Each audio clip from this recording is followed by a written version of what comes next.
Okay ka lang? Parang ang lalim na iniisip mo. I'm okay.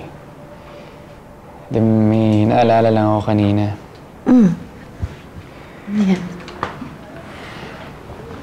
Kanina kasi, ang ganda ng full moon eh.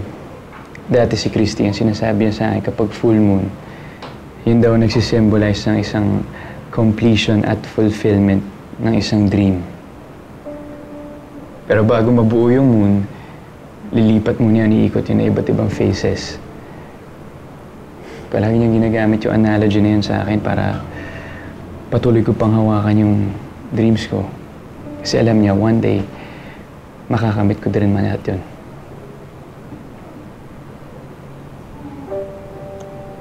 Han? Wala.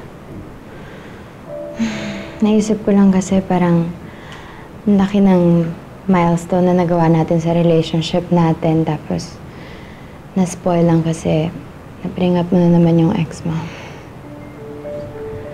Wala naman ang ibig sabihin doon. Nagkikwento lang talaga ako. Yun na nga eh. Ako na yung kasama mo pero si Christy pa rin yung bukang bibig mo. Hindi ko tuloy maiwasang isipin na baka hanggang ngayon hindi ka pa rin makamove on sa kanya.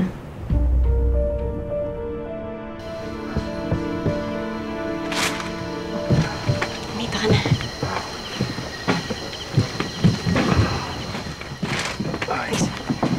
Tulungan na kita. Sa sapatos. Ay, sige. Salamat.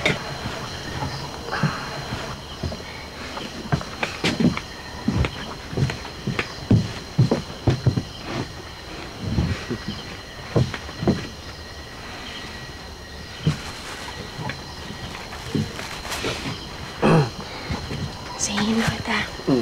Ay, sige.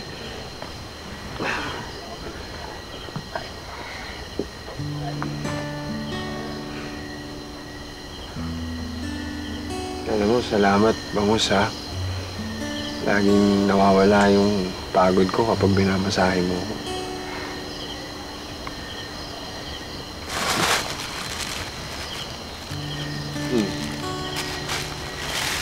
Ano to? Yan yung dahilan kung bakit ako nawala kanina. Alam kong matagal pa yung birthday mo, pero gusto sana kitang bigyan ng regalo. Pangpasalamat lang para sa pagbigay din sa akin ng bagong tahanan. Dito, sa Kalasag. Salamat, ha.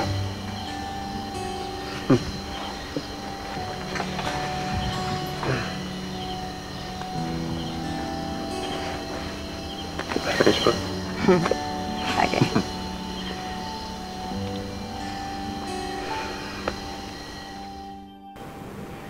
Han, I'm sorry kung nababanggit ko pa rin si Christy. But that's all in the past now. Ikaw ang kasama ko ngayon. Ikaw ang mahal ko.